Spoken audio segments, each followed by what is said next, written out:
Same page. আপনি যেটা চাইতেছেন আমিও সেটা চাইতেছি, কিন্তু প্রবলেম হচ্ছে আপনি যেটা চাইতেছেন আমি সেটা চাইতেছি না। প্রবলেম হইতেছে যেটা আপনি বিদ্যমান কনটেক্সটটাকে বিবেচনায় নিতেছেন না, আমি বিদ্যমান কনটেক্সটটাকে বিবেচনায় নিতেছি। বিদ্যমান কনটেক্সটের বিবেচনা আমি নেই নাই, আমি তো পুরো আওয়ামী লীগের আমলে শুনছি বিকল্প নাই, বিদ্যমান কনটেক্সট বিবেচনা নিতেছি না, জঙ্গি আইসা করবে। আমি বিকল্প নাই না, আমি সেই জায়গা থেকে শুনছি যে হাসান আব্দুল্লাহ বললে কাজ হয়, হাসান আব্দুল্লাহ এসে রাস্তা তুলে দেয়, বন্ধ করে দেয়।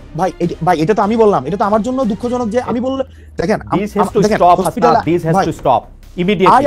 নিজের হাতে তুলে নাও, চোর ধরা। আমি স্টপ করতে চাই ভাই। দেখেন খালেদ ভাই, আইসিইউতে হসপিটালে আইসিইউ নাই, ভাই। আমরা তো এখন হচ্ছে তদবিরের একদম মানে আমি তদবিরটা নিয়ে বলতে চাইছিলাম। আচ্ছা আপনি হসপিটালের আইসিইউ প্রসঙ্গ আমি শুনছি, আমি তদবিরটা নিয়ে একটু বলেন তো, একবারে বলেন যে আপনার কাছে কি অনেক তদবির আসে, সারা দিন তদবির আসতে থাকে, মানে আপনি কি অনেক তদবির করেন? তদবির আমি বলি, যেমন 5 আগস্টের পরে যাদের সাথে পরিচয় হয়েছে, 5 আগস্টের পরে যাদের সাথে পরিচয় হয়েছে, কারোর সাথে যদি 2 মিনিট কথা হয় সে একটা তদবির করে, ইভেন টকশো শেষে হোস্ট তদবির করে, মানে টকশো শেষে হোস্ট তদবির করে।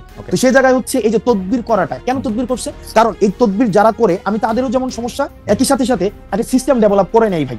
কেমনি সিস্টেম ডেভেলপ করে নাই? দেখা যাচ্ছে যে রোগী যখন হসপিটালে যায় আইসিইউ নাই, তাকে বলা হয় আইসিইউ নাই, তার আইসিইউ লাগবে, আইসিইউ নাই। কিন্তু রাজনৈতিক যে দলগুলো রয়েছে আমি এখন এসে দেখতেছি তারা ফোন দিলে কিন্তু ঠিকই কাজ হয়। আপনি আজকে দেখেন রাস্তাতে তো দেবিদ্বারে 4 লক্ষ মানুষ আছে, 4 লক্ষ মানুষ থাকা সত্ত্বেও সেখানে হচ্ছে রাস্তায় এই ধরনের কাজ করার মানে সেই সাহসটা পাইছে। আমরা এটার পরিবর্তনটা ভাই চাইছি, পরিবর্তনটা চাইছি, হ্যাঁ কিন্তু আনফরচুনেটলি তো সেটা ভাই আনফরচুনেটলি সেটা তো ওভারনাইট হচ্ছে না, এবং আমরা অনেক জায়গায় আশাহত হয়েছি। আমরা বারবার করে এই সিস্টেম ডেভেলপ, দেখেন আপনি যে বললেন চোর পুলিশ ধরে দিবে, পুলিশ সংস্কার কমিশনে দেখেন, আজকে আপনি প্রশাসন সংস্কার কমিশন দেখেন, আজকে আপনি এনবিআরও আজকে আন্দোলন চলতেছে, সংস্কার কমিশন দেখেন। আমাদের মনস্তাত্ত্বিক ভাবে এটার একটা হচ্ছে মানে আমার মনে হয় যে জাতিগত একটা পিউরিফিকেশন প্রয়োজন, একদম সবাইকে একসাথে পিউরিফাই করা প্রয়োজন। আদারওয়াইজ আমরা আসলে যেভাবেই বলি না কেন এটা সংস্কারটা এখন আস্তে আস্তে এটা চ্যালেঞ্জিং হয়ে দাঁড়াইতেছে। ভাই আপনি মনে হয় হচ্ছে আমি পরবর্তী সেটা ঠিক আছে, আমি আপনার ব্যাপারটা বুঝতে পারতেছি। আমারও মনে হয় হাসনাত আমি আর আপনি একদমই সেম পেজে, কিন্তু আপনার যে যুক্তি সেই যুক্তি তো আপনারই যুক্তি, বহুবার আপনার সঙ্গে আমারও কথা হয়েছে এখানে। সেইটার ক্ষেত্রে তো আমি আর আলাদা করে আপনাকে আর কনভিন্স করতে পারবো না, কিন্তু আমার কাছে মনে হয়েছে আইন নিজের হাতে তুলে নেওয়ার যে চর্চা গত 15 বছর ধরে ইনস্টিটিউশনগুলি ধ্বংস করার জন্য ছিল, সেই একই চর্চা, একই ফাঁদে, একই রাস্তায় আমরা যেন না হাঁটি। এটা হচ্ছে আমার প্রশ্ন। আপনার এটা নিয়ে কোনো মন্তব্য করার দরকার নেই, আমি এটাকে শতভাগ মানি, একই সাথে আমি এটাও চাই কোন রাজনীতিবিদ যেন তদবির করতে না হয়, কোন রাজনীতিবিদদের যেন যাওয়া না লাগে, কোন রাজনীতিবিদদের ফোনে যেন কোনো ফাইল না ছুটে। ঠিক আছে, এটা যেন অটোমেটিক একটা প্রসেসে দাঁড়ায়, এটা যেন একটা অটোমেটিক প্রসেস হয়। ঠিক আছে, আমাদের গবেষণা আমি আসলে চট করে এমনিতে সময় শেষ হয়ে যাচ্ছে এবং মানে কিছুটা সময় আপনার থেকে একটু বাড়তি নিতে চাই। আমাদের গবেষক দল একটি ছোট কোড পাঠিয়েছে আপনাকে এটি পড়ে শোনানোর জন্য। সেটি হচ্ছে যে এর আগের প্রসঙ্গে ওই হেফাজত ইসলামের জনসভায় যাওয়া প্রসঙ্গে, সেটা হচ্ছে এনসিপির সিনিয়র যুগ্ম আহ্বায়ক আরিফুল ইসলাম আদিব বলেছিলেন হেফাজত ইসলামের সমাবেশে দল হিসেবে এনসিপিকে আহ্বান করা হয়নি, অভ্যুত্থান পরবর্তী নেতা হিসেবে ব্যক্তিগত জায়গা থেকে হাসনাত আব্দুল্লাহ এই সমাবেশে অংশ নিয়েছেন। তিনি আরো বলেছিলেন যে ওই সমাবেশে অংশগ্রহণ করবে কিনা এটা এনসিপি জানতো কিনা, প্রশ্নের জবাবে তিনি বলছেন কোর্ট যাবে এটা জানতাম, যাওয়ার বিষয়ে আমরা নেতিবাচক ছিলাম না। হাওয়েভার এটা হচ্ছে তার মন্তব্য। আমরা পরবর্তী প্রসঙ্গে যাই। এনসিপি হিসাবে দাওয়াত করা হয়নি সেটি তিনি বলেছেন জনাব আদিব। আমরা পরবর্তী প্রসঙ্গে যাই। আমরা যা দেখেছি যে সাবেক রাষ্ট্রপতি জনাব আব্দুল হামিদের থাইল্যান্ড যাওয়ার বিষয়টি প্রতিবাদে আপনার নেতৃত্বে যমুনা ও শাহবাগের আন্দোলনের মুখে সরকার আওয়ামী লীগের কার্যক্রম নিষিদ্ধ করে, কিন্তু হামিদ সাহেবের দেশত্যাগ যে শুধু চিকিৎসার জন্য ছিল, সরকারের অনুমোদনের ভিত্তিতেই সেটা ফিরে এসে তিনি প্রমাণ করেছেন। আমাদের অনুষ্ঠানে বা অন্যান্য জায়গায় আমাদের অনুষ্ঠানে এক বিএনপি নেতা জয়নুল আবদিন ফারুক তিনি সরকারের দিকে আঙুল তুলে বলেছেন হামিদ ইস্যুতে সরকার এনসিপিকে দিয়ে নাটক মঞ্চস্থ করিয়েছিল আওয়ামী লীগের কার্যক্রম নিষিদ্ধ করার জন্য। আপনি সেই নাটকের কেন্দ্রীয় চরিত্রে অভিনয় করেছিলেন কিনা সেটি হচ্ছে প্রশ্ন। বিএনপি নেতার অভিযোগ নিয়ে কি বলবেন, যে সেটি আসলে নাটক ছিল কিনা, সরকার এনসিপিকে দিয়ে নাটক করিয়েছিল কিনা? না, সরকার এনসিপি দিয়ে নাটক করেনি। সরকারের হচ্ছে এখানে একটা ব্যর্থতার পরিচয়, যে এতদিন পরেও একটা দীর্ঘদিন আমরা বারবার করে বলে আসছিলাম যে আওয়ামী লীগের বিষয়টা সিদ্ধান্তে আসছে, কারণ আওয়ামী লীগের এই বিষয়টাকে সিদ্ধান্ত নিয়ে আসলে আমরা দেখতে পাচ্ছিলাম যে সংকট আসলে ঘনীভূত হচ্ছে, কোনো সিদ্ধান্তে আসা যাচ্ছে না। সেই জায়গা থেকে বারবার বলা সত্ত্বেও আমরা দেখছিলাম যে আওয়ামী লীগের বিষয়ে কোনো সিদ্ধান্ত না এসে ক্ষেত্র বিশেষে বিভিন্ন জায়গায় ফেসিলিটেট করা হচ্ছে, এবং সেটার অংশ হিসেবে আমাদের কাছে ওই যে সাবেক রাষ্ট্রপতিকে থাইল্যান্ড পাঠানোর বিষয়, সেক্ষেত্রে সরকার থেকে আমাদের কাছে মনে হয়েছে সেটাতে সরকার জড়িত। এবং এনসিপি, আপনি যে বলছেন যে এনসিপি দিয়ে নাটক মঞ্চস্থ হয়েছে, বিষয়টা এমন না।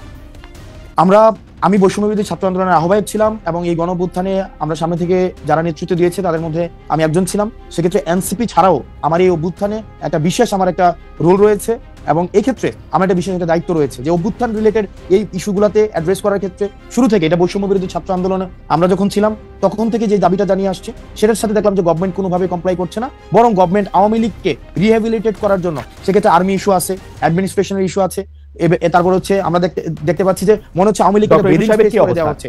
প্রায় আমরা এই কথাও শুনি যে ডিজিএফআইও মানে ওই দিন আমি একটা অনুষ্ঠানে দেখতেছিলাম, আপনাদের একজন নেতা বলতেছিলেন যে আমরা যে এত কষ্ট করে দল গঠন করার জন্য দিন রাত পরিশ্রম করছি, তখন হচ্ছে নির্বাচন কমিশনে ওই মানে নিবন্ধনের জন্য আপনারা কাজ করছিলেন খাটাখাটি। সে সময় একটা ডিজিএফআই যদি আমাদের সঙ্গে থাকতো তাহলে আমাদের এত, বা ডিজিএফআই যদি আমাদেরকে চাইতে হতো। তো ডিজিএফআই তো হচ্ছে সরাসরি ডক্টর মোহাম্মদ ইউনূসের অধীনে, মানে ডক্টর মোহাম্মদ ইউনূসকে রিপোর্ট করেন। তো ডিজিএফআই কি আপনাকে সাহায্য করছে? ডিজিএফআই কি আপনার কাজে ব্যাঘাত করতেছে? মানে কি মনে হয় আপনাদের?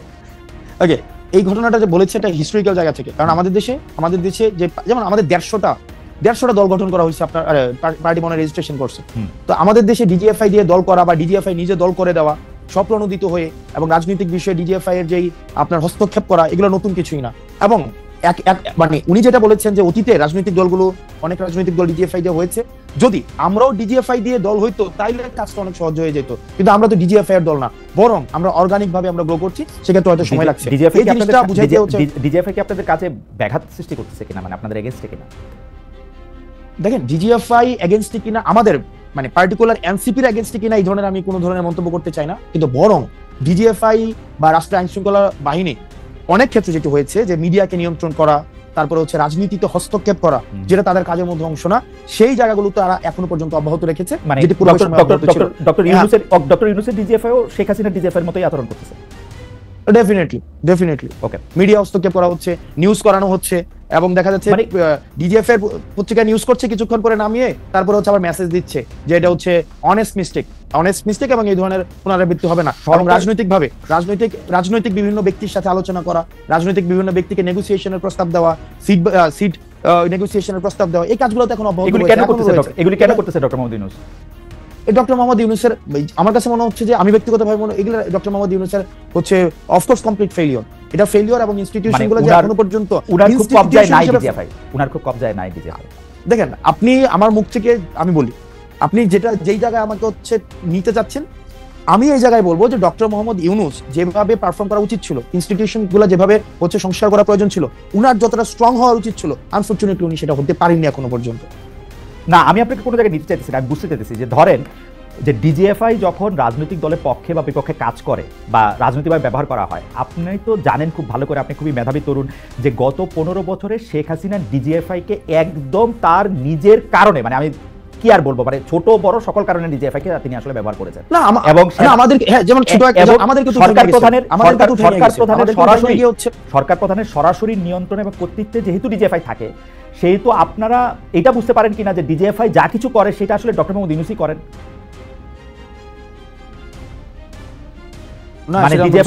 আমরা এটাই বুঝতে পারি যে সব ক্ষেত্রে আমরা এটা বুঝতে পারি, আমি ব্যক্তিগতভাবে এটা বুঝতে পারি, যেহেতু আমি ডিজিএফআই এর সার্ভিলিয়েন্সে দীর্ঘদিন ছিলাম এই অভ্যুত্থানকালীন সময়টাতে, তো সেক্ষেত্রে এটা বুঝতে পারি ডিজিএফআই এর স্টিল মানে যে সংস্কারের প্রয়োজন ছিল, এবং অতীতের তাদের যেই অনেকগুলো কাজ ছিল, যে কাজগুলো জাতির জন্য একটা দীর্ঘমেয়াদী একটা নেতিবাচক একটা প্রভাব রেখে গিয়েছে, সেটির সংস্কারের জন্য সরকারের যে ধরনের পদক্ষেপ নেওয়া প্রয়োজন ছিল, সরকার এখনো পর্যন্ত সেই ধরনের পদক্ষেপ নেয়নি। এবং ক্ষেত্র বিশেষে এমন হয়েছে রাষ্ট্রের প্রত্যেকটা ইনস্টিটিউশনের প্রতি সরকারের যে পূর্ণাঙ্গ গ্রিপ থাকা প্রয়োজন ছিল, সেই গ্রিপ এখনো প্রতিষ্ঠিত হয়নি। আমার একটা ছোট্ট অভিজ্ঞতার কথা বলি, আমরা দেখেছি যে এই সরকারি প্রতিষ্ঠানগুলিকে ঐতিহাসিকভাবেই সরকার প্রধানরা, এখন পর্যন্ত যারা সরকার প্রধান ছিলেন তাদের বেশিরভাগ সময় কুক্ষিগত করেছেন বা তাদের নিজের মতো করে ব্যবহার করেছেন। যেমন 9 বছর এরশাদ সাহেব যেভাবে দেশ চালিয়েছেন, প্রশাসনকে সাহেব কুক্ষিগত করেছেন, কিন্তু শাহাবুদ্দিন সাহেব এসে কিন্তু 3 থেকে 6 মাসের মধ্যেই নির্বাচনের একটি পরিস্থিতি সৃষ্টি করেছেন এবং একটি সুষ্ঠু নির্বাচন দিয়েছেন। প্রশাসনের লোকরা কিন্তু সেই নির্বাচনকে প্রভাবিত করতে পারে নাই।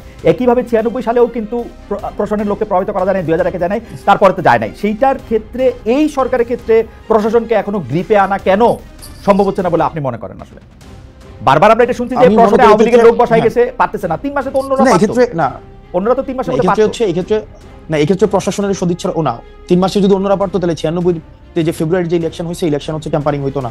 এবং আমাদের অন্য সময় কেন রাখতে পারে না? প্রশাসন বিভিন্ন সময় শুধুমাত্র যে প্রশাসনের এই দ্বিচারিতামূলক আচরণ শুধুমাত্র আপনি আজকেই দেখছেন বিষয়টা তেমন না। প্রশাসনের দ্বিচারিতামূলক আচরণ আমি প্রশাসনকে দেখেছি, প্রশাসনের হেড যদি চোর না হয়, শেখ হাসিনাকে আমরা বলেছিলাম যে আপনি শুধু চেয়ারটা থেকে নেমে ইলেকশন দেন, আপনারা সব পুলিশরা থাকুক, ওইটা দিতে উনি সাহস করে নাই, কারণ উনি জানতেন তারপর উনি হেঁটে যাবেন, চেয়ার থেকে নেমে গেলে উনি হেঁটে যাবেন। প্রশাসনের বিচারিতামূলক আচরণ দেখেন, আপনি সংস্কার প্রস্তাবনা সেখানে দেওয়া হয়েছে। আপনি দেখেছেন যে সচিবালয়ে কি ধরনের অস্থিতিশীল পরিস্থিতি তৈরি করে রাখা হয়েছে। আজকে এনবিআরও যদি দেখেন একটা সংস্কার প্রস্তাবনা দেওয়া হয়েছে, সেখানে হচ্ছে একটা অস্থিতিশীল পরিবেশ তৈরি করে রাখা হয়েছে। আমি কিন্তু আগে অ্যাকনোলেজ করে নিয়েছি যে ডক্টর মোহাম্মদ ইউনূস যেই আপনি প্রশাসনের হেড অবস্থায় যে ধরনের ওনার সব জায়গায় গ্রিপ থাকার প্রয়োজন ছিল বা সহযোগিতা ডাউনওয়ার্ডস যে একটা ওনাকে হেল্প করার প্রয়োজন ছিল, বা প্রশাসনের যে মনস্তত্ত্ব যে আমরা সরকারকে হেল্প করবো বা একটা ইনস্টিটিউশন গুলাকে স্ট্রেংথেন করার ক্ষেত্রে আমরা হেল্প করবো, সেক্ষেত্রে আমরা সব জায়গায় এই ডটগুলো একটা ডিসকানেকশন আমরা দেখতে পাচ্ছি। আমরা সেখানে শুধুমাত্র ডক্টর মোহাম্মদ ইউনূস, শুধুমাত্র প্রশাসন, এখানে একটা মিউচুয়ালি একটা ডিসকানেকশন ডিসকানেক্টেড আমাদের কাছে মনে হচ্ছে। আমার কাছে মনে হয় যে আমি আমার অভিজ্ঞতা দেখেছি যে সরকার চেঞ্জ হলেই প্রশাসকেরা রং পাল্টান, প্রশাসনের কর্মকর্তারা হয় তখন আড়ালে চলে যান বা ভীত থাকেন। প্রশাসনের কর্মকর্তারা কোনো আদর্শের রাজনীতি কখনো করে না, এবং আওয়ামী লীগ বা বিএনপি কেউ আদর্শের দল হিসাবে তাদেরকে সামনে রেখে করেছেন, তারা কেউ করে নাই। যেই যারা চেয়ার থেকে সরে যান তারা কিন্তু তাদের দলের লোক হয়ে পড়েন, একদম অ্যাবসলিউটলি। ডক্টর মোহাম্মদ ইউনূস প্রশাসনকে পূর্ণাঙ্গ রূপে উনি পরিচালনা করতে এখনো পর্যন্ত পরিচালিত করতে পারেনি। সেটি আমার কাছে মনে হয় যে উনি এসে বিচার করার প্রয়োজন ছিল, এবং প্রশাসনে যারা দীর্ঘ একটা সময়ে এই ধরনের আওয়ামী লীগের অন্যায্যতা, আওয়ামী লীগের হচ্ছে যত ধরনের অপরাধকে পৃষ্ঠপোষকতা দিয়েছিল, তাদের দৃষ্টান্তমূলক শাস্তি নিশ্চিত ছিল, তাহলে সেটির ক্ষেত্রে অনেকটাই সহজ হতো পূর্ণাঙ্গ হচ্ছে আমাদের সংস্কার কার্যক্রমকে আপনার হচ্ছে সহজ করা। সেক্ষেত্রে আমরা দেখেছি যে উনি অনেকটাই মানে উনি যে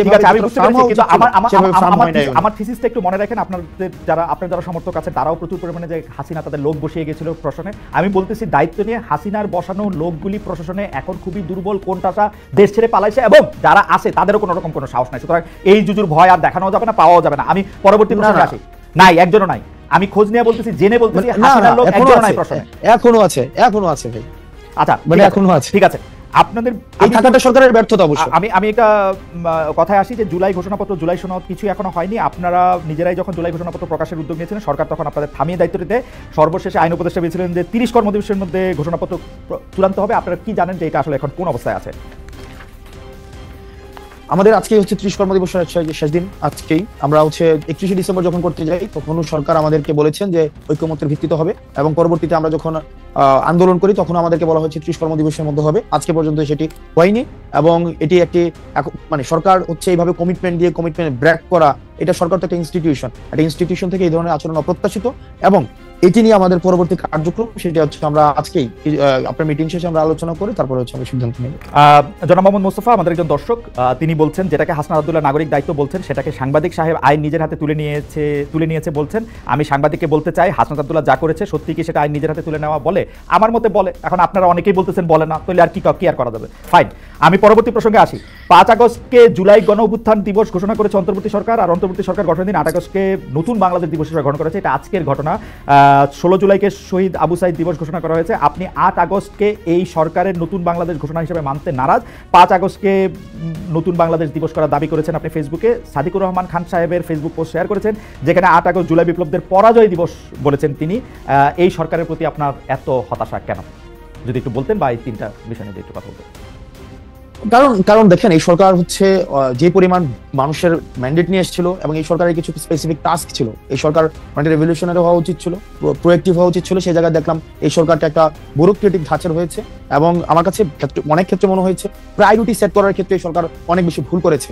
এই সরকারের প্রথম এবং প্রধান প্রায়োরিটি হওয়া উচিত ছিল, যেমন কিছুদিন পরে অগাস্ট এসে যাচ্ছে, কিন্তু এখনো পর্যন্ত আমরা যদি দেখি আহতদের এখনো পর্যন্ত সুচিকিৎসা নিশ্চিত করা যায় নাই। স্বাস্থ্য মন্ত্রণালয় এমন একজন উপদেষ্টা উনি আসছেন প্রপারলি ডিসফাংশনাল, এখনো পর্যন্ত উনাকে সাপোর্ট দেওয়ার জন্য আবার একজন সাব অ্যাডভাইজার নিয়ে আসা হয়েছে, যেটা ছিল নিষ্প্রয়োজন। এখানে হচ্ছে আমরা ফিল করছি, আমি ব্যক্তিগতভাবে ফিল করছি, আমার দলীয় কোনো বক্তব্য না, আমি ব্যক্তিগতভাবে ফিল করছি যে যাদেরকে অ্যাডভাইজার হিসেবে নিয়োগ দেওয়া হয়েছিল সবাইকে না, কিছু অ্যাডভাইজারকে সিলেক্ট করা ভুল হয়েছে, এবং এখনো পর্যন্ত তারা প্রপারলি ফাংশন করতে পারে নাই। কিছু অ্যাডভাইজার রয়েছে যাদেরকে যে বেতন দেওয়া হচ্ছে, ওনাদের আসলে কি কাজের জন্য বেতন দেওয়া হচ্ছে, কাজের ক্ষেত্রে কতটা উনি ইম্প্যাক্টফুল ভূমিকা রাখতে পারছে, সেটা এখনো পর্যন্ত হচ্ছে যথাযথভাবে অ্যাডভাইজারদের প্রসঙ্গে এই কথা বলছেন। জি বলেন। আমি এবং ইনস্টিটিউশনগুলো, রাষ্ট্রের যে ইনস্টিটিউশনগুলো, এগুলো সংস্কার হওয়া প্রয়োজন ছিল। যে ইনস্টিটিউশনগুলো সংস্কার হলে আর হাসনাত আব্দুল্লাহকে গিয়ে হচ্ছে রাস্তা থেকে হচ্ছে ওই আপনার পিচ উঠাইতে হইতো না, ওই ইনস্টিটিউশনগুলো সংস্কার হওয়া উচিত ছিল। পুলিশ সংস্কার হওয়া উচিত ছিল, আপনার হচ্ছে জুডিশিয়ারি সংস্কার হওয়া উচিত ছিল। হ্যাঁ, জুডিশিয়ারি অনেক কাজ আগাইছে, আমরা এটা আপনি আরো অনেক বেশি ভালো বলতে পারবেন টেকনিক্যাল জায়গা থেকে। জুডিশিয়ারি নিয়ে ইতিবাচক, কিন্তু অন্যান্য যে অর্গানসগুলো রয়েছে রাষ্ট্র কমপ্লিট ফেল করেছে। বিশেষ করে আমাদের ডিফেন্সিভ মেকানিজম, আমাদের যেই আইন শৃঙ্খলা রক্ষাকারী বাহিনী যারা রয়েছে, এখনো পর্যন্ত কোনো সংস্কার হয় নাই, যেটা আমাদের জন্য দীর্ঘমেয়াদী, আমাদের জন্য একটা আমাদের যে প্রত্যাশা ছিল, এই প্রত্যাশাটা আমরা সেখানে হতাশ হয়েছি। আপনি যদি দেখেন যে এই সরকার একটা সবার ঐক্যমত্যের ভিত্তিতে আমাদের হচ্ছে একটা গ্রহণযোগ্য ডেমোক্রেটিক ট্রান্সফরমেশনের দিকে যাওয়ার জন্য যে যে শর্তাবলী রয়েছে, সেগুলো খুব দ্রুততম সময়ের মধ্যে, আমরা একটা খুব অপ্রয়োজনীয় একটা আলাপের মধ্যে রয়েছে যে নির্বাচন আগানো পিছানো, নির্বাচন এটা সেটা, এটা খুবই নিষ্প্রয়োজনীয় একটা আলাপ। বরং যে সংস্কারগুলো হওয়ার কথা ছিল, সেগুলো যদি পসিবল হয়, এগুলো যদি এই বছরের মধ্যে পসিবল হয়, মানে যত দ্রুত পসিবল এগুলো করা উচিত ছিল। কিন্তু সরকার সেখানে একটা ল্যাথার্জিক একটা ভূমিকা পালন করছে, একটা ঐক্যমত কমিশন করেছে। এই ঐক্যমত কমিশনে সেখানে আলোচনা করা হয় যে পূর্বের ব্যবস্থা রাখবে কি রাখবে না, এটা করবে কি করবে না। মানে আমি যেটা একটা ধাঁধার মধ্যে, অর্থাৎ ডক্টর মোহাম্মদ ইউনূসের কাছ থেকে আমাদের যে বিপুল প্রত্যাশা ছিল, অ্যাডভাইজারদের কাছ থেকে যে বিপুল প্রত্যাশা ছিল, এই প্রত্যাশার জায়গা থেকে আমাদের প্রত্যাশা এবং প্রাপ্তির মধ্যে একটা দৃশ্যমান একটা ব্যবধান রয়েছে। সেটার কারণে হচ্ছে এটা কি হাসনাত আব্দুল্লাহর মত না এনসিপির মত মোটামুটি এটা কাছাকাছি অ্যাডভাইজারদের ফেলিওরের কথা বলেন? আমি এনসিপির আমার পার্টি বক্তব্য দেই নাই, আমি আমার ব্যক্তিগত হচ্ছে আমার মতামত আমি জানিয়েছি। ওকে, ঠিক আছে। আমাদের একজন দর্শক, ইন্টারেস্টিং, আজকের এপিসোডটা পুরাই একটা ফেইলড প্রজেক্ট ছিল। Thank you. আমি লাস্ট প্রশ্ন আপনাকে করি, সেটা হচ্ছে যে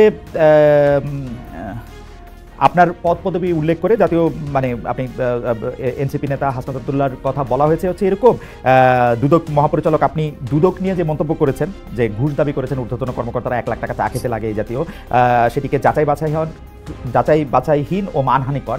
আবার পরে আমি আজকে আবার দেখলাম যে আরেকটা নিউজ আছে যে তিনি আসলে বোঝেন নাই, সেজন্য বলেছেন। দুদক নিয়ে আপনার অবস্থানে কি কোনো পরিবর্তন আছে? কে বুঝেন নাই, মানে কে বুঝেন নাই বলেছে সেটা বোধহয় দুদকের মহাপরিচালক বোধহয় মন্তব্য করেছেন যে হাসনাত সামথিং ঠিক মতো বোঝেন নাই, সেই জন্য হয়তো এরকম মন্তব্য করেছেন, বা তার কাছে ঠিক খবরটা নাই, সেই জন্য সেই চা খাওয়ার দাবি বা 1 লাখ টাকা ঘুষের দাবি এইসব প্রসঙ্গ কথা বলেছেন।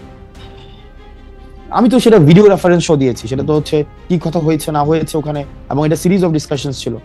ডিসকাশন এবং হচ্ছে দুদকেই হচ্ছে গিয়ে টাকা দেওয়ার কথা বলা হয়েছে, এবং দুদক থেকেই হচ্ছে বারবার এই কথাগুলো বলা হচ্ছিল। তো টাকা কিভাবে নিয়ে যাবে, কার কাছে টাকা দিবে, অর্থাৎ ডিসকাশনের সেকেন্ড ফেজটা হচ্ছে আপনার যে পোস্টে সেখানে ছিল।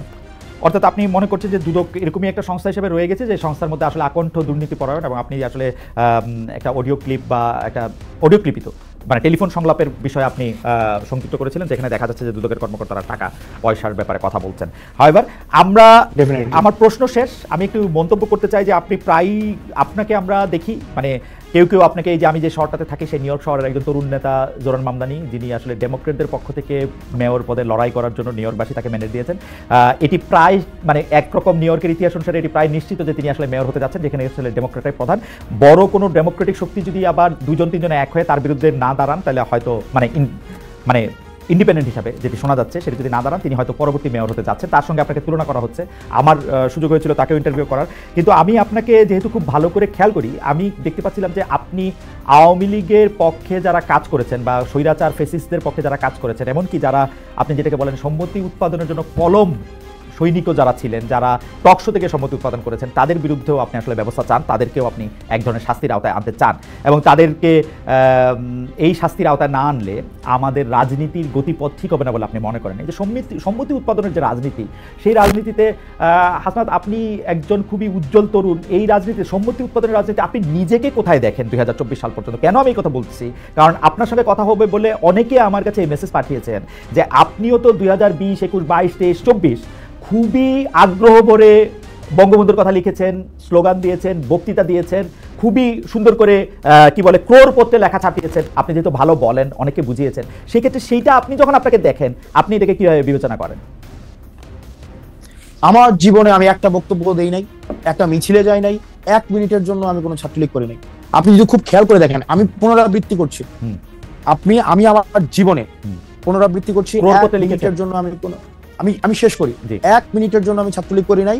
ক্যাম্পাস লাইফে আমি ক্যাম্পাসে আসি 2016 সালের ডিসেম্বরের লাস্ট উইকে ক্যাম্পাসে আসি, এবং ক্যাম্পাস থেকে চলে আসা পর্যন্ত ছাত্রলীগ বিরোধী আমারও সবসময় অবস্থান ছিল, গ্যাস্ট্রম বিরোধী অবস্থান ছিল, গণরম বিরোধী অবস্থান ছিল, এবং সেটি নিয়ে আমার আন্দোলনেরও আমার ইতিহাস রয়েছে। এখন আপনি যদি আমার ফেসবুকে যান, ওই 2টা লেখা এখনো পর্যন্ত আমি হচ্ছে অনলিমি করি নাই, এখনো পর্যন্ত আছে 2টা লেখা। একটা হচ্ছে যে বঙ্গবন্ধুকে সেখানে হচ্ছে জন্মদিনের শুভেচ্ছা জানানো।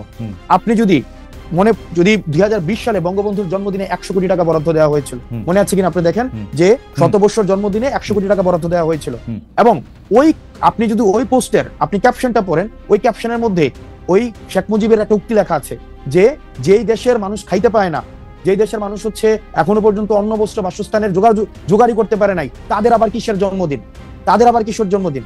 অর্থাৎ যেই ব্যক্তি এই কথা বলে গেছে তার জন্য আপনি 100 কোটি টাকা দিচ্ছেন, সেটা হচ্ছে মার্চ মাসে। তখন আমি শেষ করি, তখন আমাদের হচ্ছে করোনার ইস্যুটা চলে আসছিল 2020 সালের হচ্ছে খুব সুন্দর মার্চে হলগুলো বন্ধ হয়ে যায়, মার্চের সেকেন্ড উইকে বা ফার্স্ট উইকের দিকে হলগুলো বন্ধ হয়ে যায়। সেটাকে মিন করার জন্য হচ্ছে আমি ক্যাপশনটা দিয়েছিলাম। আপনি যদি এখনো যান আপনি সেখানে এটা দেখতে পাবেন। আমি এটা অনলাইন করি নাই, কারণ আমার চিন্তার ওইটাতে পরিবর্তন আমি করি নাই। ওকে।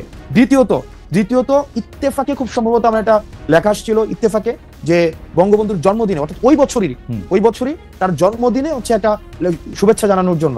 এখন আপনার একটা হিস্ট্রিতে আপনি শেখ মুজিবকে দুই ভাবে সেখানে অ্যানালিসিস করতে হবে। হ্যাঁ, 2020 সালে, সেটা 2020 সালের পত্রিকাতে আমি ডেট ধরে বলতে পারবো। 17 মার্চ আমাদের হলগুলো বন্ধ হয়ে যায় খুব সম্ভবত মার্চের ফার্স্ট উইকের দিকে, অর্থাৎ সরকার অনেক ঝাঁকজমকপূর্ণ। আমার অসুবিধা নাই, আপনি বলেন 2020-এ আপনি এরকম একটা লেখা ইত্তেফাকে লিখছিলেন, তাই তো?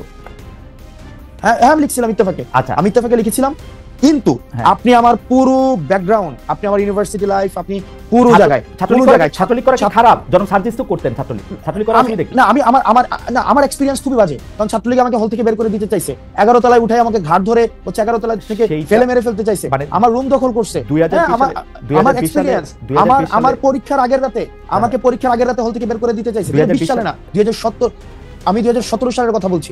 2017 সালে। ওকে, 2020 আমার ইউনিভার্সিটি সালে আপনি যখন, এবং বিজয় 71 হলে আমি বিজয় 71 হলে যদি একজন ব্যক্তি ছাত্রলীগ বিরোধিতা সবসময় ভোকাল ছিল, কোন ধরনের হচ্ছে ওই যে মানে পেসিভ কোনো বিরোধিতা না, সেটা ছিলাম হাসনাত আব্দুল্লাহ। আপনি খুঁজে নিয়ে দেখতে পারেন, বা এখনো পর্যন্ত আমার যারা ব্যাচমেট আছে, আমার বন্ধু যারা আছে।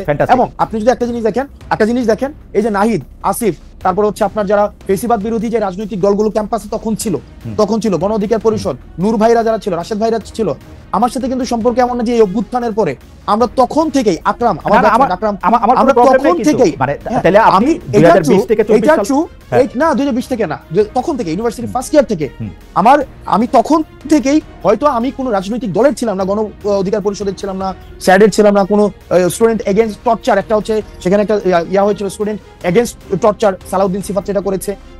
আমরা তখন চেষ্টা করেছি ছাত্রলীগের এই যে নির্যাতনগুলোকে কিভাবে হচ্ছে আমরা ভিজুয়ালি দেখানো যায়, ইন্টারন্যাশনাল মিডিয়াতে সেগুলোকে প্রচার করা যায়। এটা ট্রু যে আমি কোনো পার্টিজান পলিটিক্স করি নাই, কিন্তু পুরা সময়টা হচ্ছে এই ছাত্রলীগ বিরোধী আমার অবস্থান ছিল। ওকে, থ্যাংক ইউ সো মাচ। তাহলে আপনি মনে করেন যে ওই সময় আপনার যে অবস্থান ছিল, সেই অবস্থানটা মানে কোনো একটা চাপের মুখে দাঁড়াও মনে করেন আপনি বঙ্গবন্ধুর জন্য যে লেখা লিখছেন, সেটা হচ্ছে আপনি আপনার জায়গা থেকেই লিখছেন। এই লেখাকে এখন আবার আপনি লিখবেন নাকি এটা আবার একটু কারেকশন করে লিখবেন? আমি সেটাই জানতে চাইছিলাম। আমি তো অনলাইন করি না এখনো, কারণ আমি ওইটাকে এখনো বিশ্বাস করি যে দেশের মানুষ, আমি এখনো বিশ্বাস করি। আমার ওই লেখাটা এখানে যেটা আছে, আমি তো চাইলে অনলাইন করে ফেলতে পারতাম। এত গালাগালি, এত ট্রোল, এত প্রশ্ন, আমি তো অনলাইন করতে পারতাম। অনলাইন করি নাই, আমি কেন করবো নিয়ম? আর আমি যেখানে আমার পার্টিও যদি সেখানে কোনো ধরনের কখনো আবার এক ধরনের মানে নীতি বিবর্জিত কোনো কাজ করে, সেক্ষেত্রে আমিও আমার পার্টির সমালোচনা করবো। এবং আমার পার্টির এটাই হচ্ছে একটা ইউনিক একটা ক্যারেক্টারিস্টিক্স, যেটা হচ্ছে আমরা নতুন যে রাজনৈতিক বন্দোবস্ত বলছি, সেই রাজনৈতিক বন্দোবস্ত সেটা একটা অংশ। জনাব হাসনাত আব্দুল্লাহ, আপনাকে অনেক ধন্যবাদ আমাদেরকে সময় দেওয়ার জন্য। আমাদের সময় শেষ। আপনি যদি দর্শকদের উদ্দেশ্যে নতুন দল এনসিপির পক্ষ থেকে বা আপনার নিজের পক্ষ থেকে, সামনে নির্বাচন আছে বা নির্বাচন নাই আমি জানি না, নির্বাচনের ডেট এখনো ঘোষণা করা হয় নাই, আপনি যদি কিছু বলতে চান আপনি বলতে পারেন, মানে যারা আমাদের দর্শক আছে তারা আপনাকে শুনছেন। আমার একটা বিষয় হচ্ছে যে আমরা কালচারালি সফিস্টিকেটেড হওয়ার জন্য আরো অনেক সময় লাগবে। সেই জায়গা থেকে আপনি যেটাকে আইন নিজের হাতে তুলে ধরা বলছেন, সেটাকে আমি এখনো পর্যন্ত আমি সচেতনতা বলবো। কারণ একটা মানুষ বিষ খেয়ে মারা যাচ্ছে, আমি সেক্ষেত্রে আমার প্রথম এবং প্রধান কাজ হচ্ছে তাকে সেখান থেকে বাঁচানো। একটা মানুষ ছাদ থেকে লাফ দিয়ে পড়ে যাচ্ছে, আমি সেটা একটা বিষ খাওয়ার মতো। আমাদের দেশের যেভাবে এখানে একটা মানুষ মারা গেলে একটা মানুষের ক্ষতি, আর সেখানে হচ্ছে শত শত মানুষকে বিভিন্নভাবে রাষ্ট্র মেকানিজমের মধ্য দিয়ে মানুষকে বোকা বানিয়ে আমাদেরকে ক্ষতিগ্রস্ত করেছে। এবং সেটির বিরুদ্ধে প্রতিবাদ করাকে এবং সেটির বিরুদ্ধে ইনস্টিটিউশনগুলো যেন যথাযথ ব্যবস্থা নেয়, সেটিকে আমি কখনই আইন নিজের হাতে তুলে নেওয়া আমি বলবো না। আমি বরং বলবো যে মানুষ যেন এই রাষ্ট্রীয় ইনস্টিটিউশনগুলো যেন প্রপারলি ফাংশন করতে পারে, সেটির জন্য মানুষের আরো বেশি সচেতন হওয়া উচিত। জনাব হাসান আব্দুল্লাহ, আপনাকে অনেক ধন্যবাদ। অনেক দর্শক আমাদের সঙ্গে ছিলেন, বেশিরভাগই আপনার বক্তব্যকে সমর্থন করেছেন যারা আজকে এখানে ছিলেন। সুতরাং আপনার এই বক্তব্য নিশ্চয়ই আমাদেরকে ভবিষ্যতে চলার পথে নতুন পথ দেখাবে। এভাবে হয়তো মানে আমি এখনো আপনার মতো করে ভাবতে শিখি নাই, নিশ্চয়ই শিখে যাব। যেরকম দেশ সেরকমই তো আচার করতে হবে একটা সময় না একটা সময়। অনেকেই বলছেন যে